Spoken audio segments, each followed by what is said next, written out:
journal. Bénédicte Kanda. Merci à vous si vous nous rejoignez pour le 12h30 de ce mercredi 18 septembre 2024. Au sommaire, deuxième réunion hier des acteurs politiques du cadre permanent de concertation CPC. Des rencontres périodiques pour améliorer le paysage politique et trouver des solutions aux difficultés des citoyens. L'Union économique et monétaire ouest-africaine UEMOA a 30 ans. Une réunion avec les professionnels des médias sur les réalisations de l'institution s'est tenue hier à Lomé. Au Ghana, à 3 mois de l'élection présidentielle, l'opposition réclame un audit de la commission électorale accusée de manipuler les listes d'électeurs. Des manifestations se sont déroulées hier dans tout le pays. Et puis sport, football, deuxième tour des préliminaires, retour des coupes interclubs de la CAF. Les deux représentants togolais, ASCK et ASCO, sont à un pas d'une qualification en match de groupe.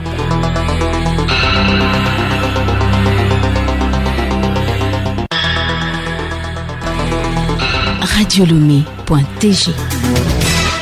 Bonjour à tous. D'abord, un rappel, hier à la présidence de la République, le chef de l'État fort Eswatini Gnassingbé s'est entretenu avec le représentant spécial du secrétaire général des Nations Unies pour l'Afrique de l'Ouest et du Sahel, Leonardo Santos Simao. À sa sortie d'audience, le diplomate onusien a salué les progrès accomplis par le Togo. C'est une visite normale d'accompagnement de la situation politique, économique et sociale pour comprendre les défis d'un côté, mais aussi encourager le pays à surmonter les difficultés de parcours. Et de saluer aussi les efforts que le pays fait pour la préservation de la paix et la stabilité, pas seulement au Togo, mais aussi dans la région. Son Excellence le Président a expliqué tous les efforts qui sont en cours pour le développement du pays et aussi pour maintenir la sécurité de la région. Et pour la rentrée scolaire, le chef de l'État donne du sourire aux meilleurs élèves de la préfecture des Lacs. Il a offert des kits scolaires aux 10 premiers élèves de chaque classe de 4 établissements. C'est dans l'intention d'encourager l'excellence à l'école. Ils sont plus de 600 élèves des EPP Sewatri, Kopé, Agbanou, Rechavi et Logopé à bénéficier des cahiers, des ensembles géométriques, des stylos, des livres et des feuilles de rame. La délégation des députés a reçu un accueil chaleureux de la part des enseignants et des parents d'élèves pour ces cadeaux. Les élèves de leur côté ont remercié le chef de l'État et promis faire bon usage du matériel pour un succès retentissant en fin d'année. Et ils ont renoué avec l'école depuis lundi dernier après 2 mois de vacances. Pour les nouveaux collégiens et lycéens, surtout ceux de la 6e, c'est la découverte de nouvelles matières et le déroulement des cours. Une équipe de la rédaction de Radio Lomé est allée recueillir leurs toutes premières impressions au collège et au lycée de Kodjoviakopé. Reportage Boukari Samira, Nabara Nafara Noudar. Jour 2 de la rentrée scolaire. La sonnerie a de nouveau retenti dans le lycée Kodjoviakopé ce matin. 9h45, la récréation. Les couloirs et la cour jusque-là silencieux se remplissent de monde. Certains élèves, à pas pressés, se dirigent vers les revendeuses tenues sans doute par la faim. D'autres, par contre, sont en classe encore en train de discuter. Gérard et Franck, 2 élèves, échangent sur leur tout premier cours. Une nouvelle expérience pour Adjoa, corsage blanc sur une jupe plissée nouvellement cousue, et pour Kodjo, tous 2, nouveaux élèves en classe de 6e. Je suis contente d'être allée dans une nouvelle classe et dans une nouvelle école. Je me sens bien parce qu'il y a beaucoup d'enseignants. Quand j'étais au primaire, il y avait un seul enseignant qui nous enseignait du matin au soir. Mais maintenant, il y a plusieurs enseignants. Le prof d'anglais, le prof de français. D'abord, quand je suis venue au lycée Kodjoviakopé, les gens disent que je suis beau. En classe, le maître me désigne. Avant, j'étais en short, mais quand je suis venu au 6e, je suis en pantalon. On a déjà fait le PCT, physique, chimie, technologie. J'ai découvert de nouveaux cours du PCT, SVT, anglais. J'ai la volonté de découvrir plus. Nouvelle expérience également pour Nathanaël, Edansou et Fan, fraîchement admis en seconde. On a déjà fait allemand, on nous a montré comment saluer aussi. Bonjour, on dit good morning ou bien hello, good morning. On a appris aussi à compter 0, 11, 3, 5. Je suis très contente et demain aussi j'aimerais être journaliste. Donc je vais faire mieux, je vais bien travailler, je vais bien assimiler les cours et traiter les exercices pour que je puisse mieux trouver dans les meilleurs. Dès mon premier jour de la classe, ce qu'on nous a appris, c'est la philo. On nous a fait savoir que le fait de savoir tout, c'est ce que je ne sais rien. C'est ce que Socrate a dit. Donc c'est très intéressant. Je me sens très bien, Je vais découvrir plus. Du côté des enseignants, l'ambiance est également chargée d'une énergie particulière. Comme Vincent, professeur d'anglais dans ce lycée, nous donne ses impressions à l'issue de quelques heures de cours avec ses nouveaux élèves de la 6e. Ils ne sont pas encore rentrés dans le bain de la 6e et j'étais obligé de leur parler un peu du nouveau système APC. Et au niveau de l'anglais, c'est un peu différent, donc on a essayé de les instruire par rapport à ça. Sinon, ils sont imprégnés, ils aiment déjà le fait d'être au premier contact avec l'anglais. Ils sont contents, ils veulent découvrir ce que parler en anglais. Ce sont des enfants déterminés. Tout compte fait, enseignants, élèves, cette nouvelle rentrée est une nouvelle expérience. Merci à vous, Nabara Nafara Noudar. À la suite de ce journal, nous vous l'annoncions en titre, les acteurs politiques togolais réunis au sein du cadre permanent de concertation CPC se sont retrouvés à nouveau hier pour la deuxième session de l'année. Abirelemo. À l'ordre du jour de cette deuxième session, l'amélioration du cadre électoral. L'ambiance était bon enfant et toutes les parties prenantes se sont mises d'accord sur l'élaboration d'un code électoral selon le président du CPC, Maître Mohamed Tassouna Traoré.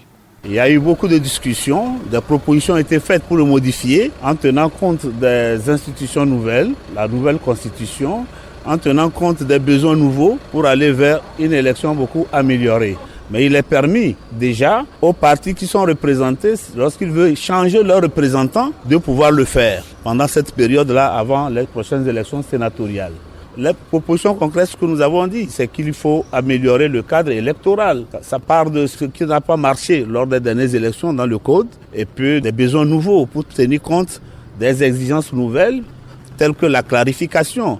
Il faut que le code soit le code et qu'à côté du code, on puisse trouver des dispositions réglementaires qui complètent. Et que lorsqu'il y a des besoins à modifier, qu'on n'ait plus besoin d'attendre une assemblée, faire tout le parcours pour aller les modifier lorsqu'il s'agira des dispositions réglementaires.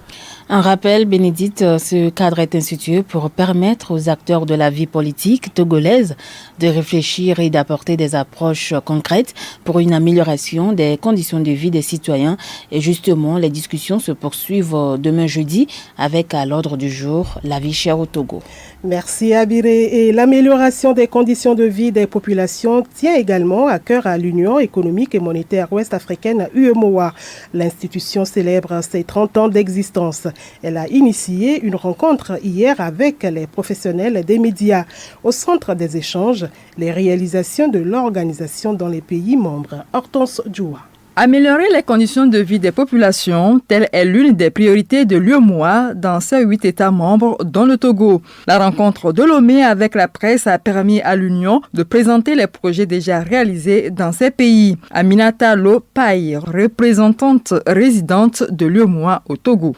Depuis sa création, l'UEMOA a travaillé, entre autres, à consolider à l'amélioration des infrastructures, notamment dans le domaine des transports, à travers la construction de postes de contrôle et la mise en exploitation de postes de contrôle juxtaposés.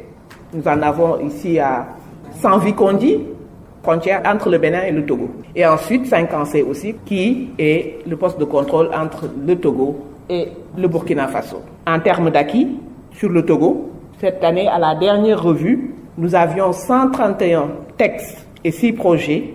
Le Togo atteint un niveau de 76% de mise en œuvre des réformes initiées par l'UEMOA. Nous avons 48 projets au total pour un coût global de 126 milliards 109 994 367 francs.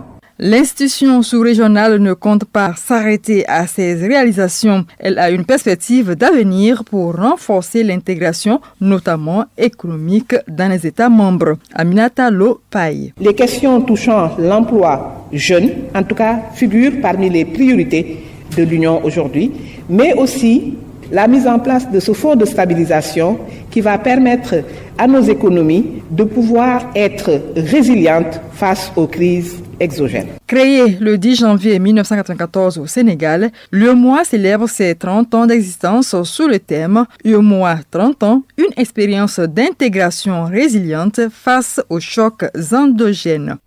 Hortense Odjoua, l'atelier de réflexion sur les plaidoyers initiés par le groupe d'action et de réflexion sur l'environnement et le développement avec l'appui technique et financier du groupe de la Banque mondiale a pris fin hier à Lomé. Durant 2 jours, les participants venus de tout le Togo ont partagé leurs expériences en matière de plaidoyer pour la facilitation des échanges transfrontaliers. Les discussions ont tourné autour de la voix des citoyens dans le dialogue politique sur la facilitation des échanges. Pour cette phase 2, il s'est agi de consolider les acquis de la phase 1 et surtout de consacrer le Togo comme pays pilote. Baro Souleymane, coordinateur du Centre africain pour le commerce, l'intégration et le développement.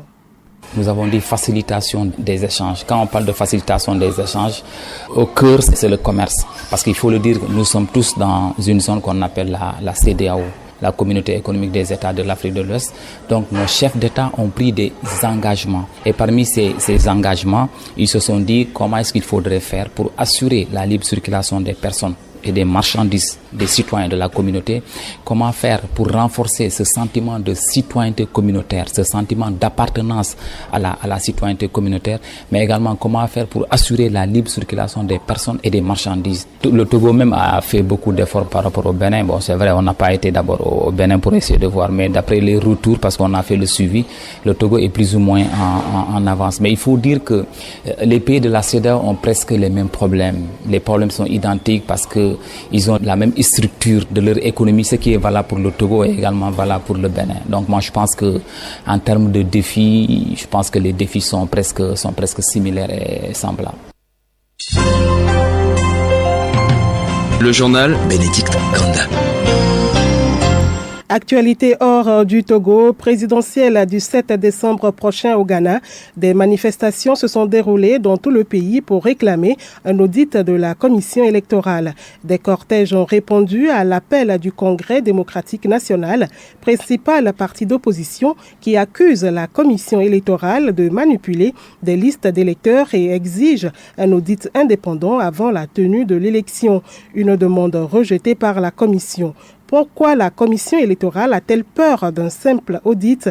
Voilà l'une des questions sur les pancartes des milliers de manifestants défilant dans les rues de la capitale hier. Ces manifestations se seraient déroulées dans le calme à travers le pays, a assuré la police.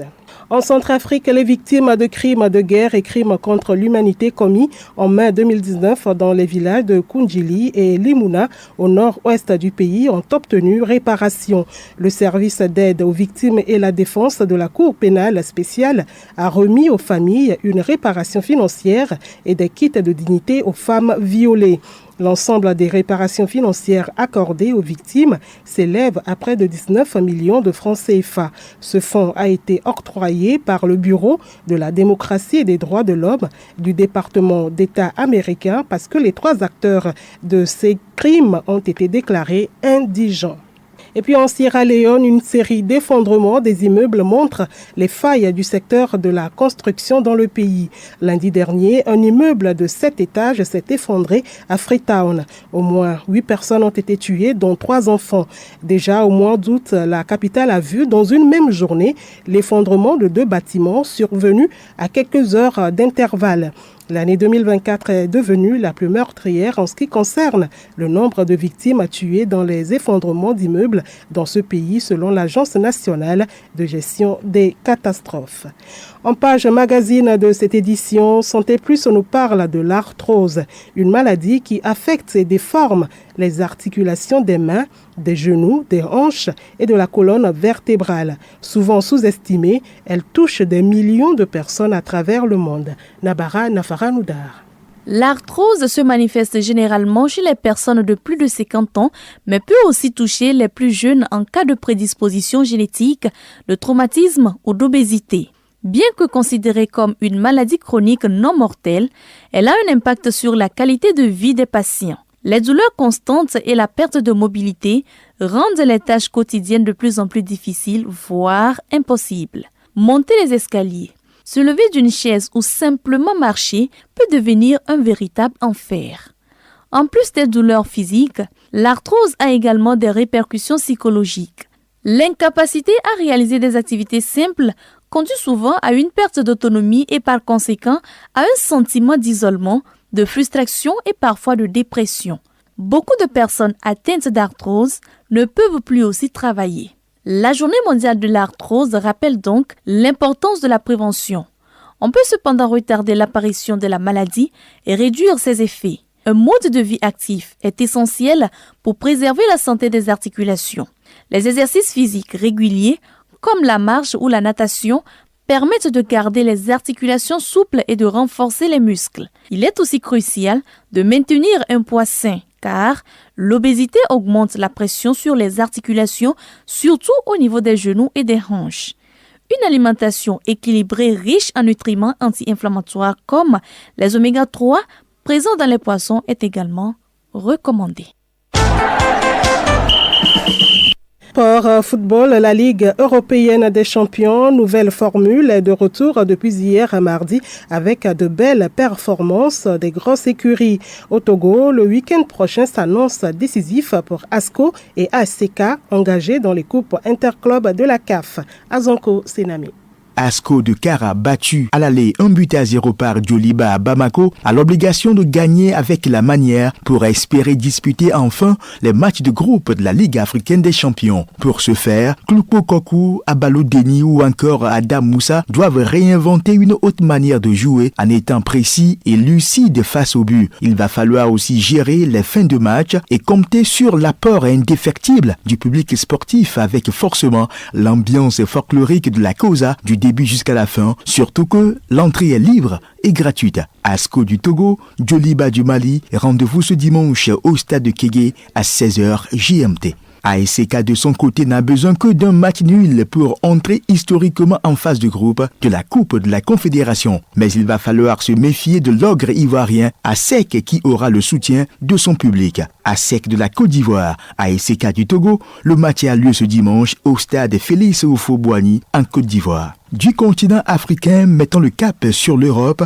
où la Ligue des champions nouvelle formule a débuté ce mardi. Les grosses écuries ont gagné d'entrée de jeu. Le Bayern Munich s'est baladé 9-2 devant le Dynamo Zagreb avec un quadruplé d'Harry Kane. Le tenant du titre, le Real Madrid, a étrié 3-1 les Allemands de Stuttgart. Kylian Mbappé, Rudiger et Hendrick sont les buteurs côté merengue. Liverpool, sur ce même score, s'est débarrassé du Milan AC. Les Anglais d'Aston Villa ont surclassé en déplacement les Suisses de Young Boys 3-1, puis la Juventus de Turin a fait de même face au PSV Eindhoven. La compétition se poursuit ce mercredi avec d'autres belles affiches. Le Paris Saint-Germain en découle avec Girona. Le club Bruges a rendez-vous avec Dortmund. Gros match à 19h entre Manchester City et Inter de Milan. Puis Slovan Bratislava du Togolais IJC Mechoko rend visite au Celtic Glasgow. Et pour terminer, l'information insolite du journal, il s'agit d'un fait particulièrement tragique qui devrait nous alerter, nous parents, à faire plus attention pour protéger nos enfants. C'est une mère de famille américaine qui a été retrouvée inanimée dans sa voiture en compagnie de sa fille de 3 ans. En pleine dépression, elle avait bu de l'alcool et s'est évanouie au volant.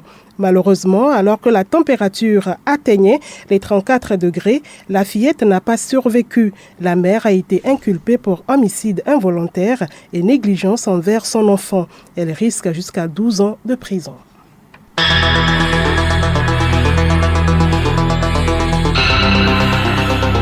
Madame, Monsieur, voilà, c'est la fin de ce journal. Merci à tous de nous avoir suivis.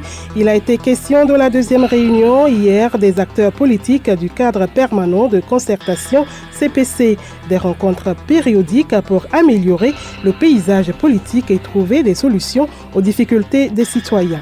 L'Union économique et monétaire ouest-africaine a 30 ans. Une réunion avec les professionnels des médias sur les réalisations de l'institution s'est tenue hier à Lomé. Passez un bel après-midi de détente à l'écoute de la station du plaisir.